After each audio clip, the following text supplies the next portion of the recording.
Hi friends, ఇది Singapore విమానాశ్రయంలో land అయ్యేటప్పుడు సింగపూర్లోకి ఎంటర్ అయినప్పుడు తీసిన వీడియో అనమాట.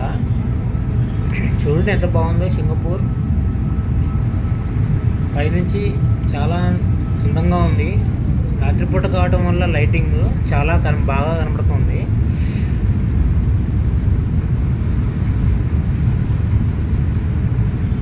సూపర్గా ఉంది కదా ఫ్రెండ్స్. కిటికీకి దగ్గర లేకపోవడం వల్ల కొంచెం దూరంగా తీయాల్సి వచ్చింది. అయినా బాగానే వచ్చింది. కానీ పైనుంచి అలా చూస్తూ ఉంటే ఆ మూమెంట్స్ అనేవి చాలా బాగుంటాయి. రియల్గా వండర్ఫుల్ అన్నమాట. చూడండి ఎంత బాగుందో ఫ్రెండ్స్. వీడియో నచ్చితే లైక్ చేయండి, కామెంట్ చేయండి, షేర్ చేయండి. మరిన్ని వీడియో కోసం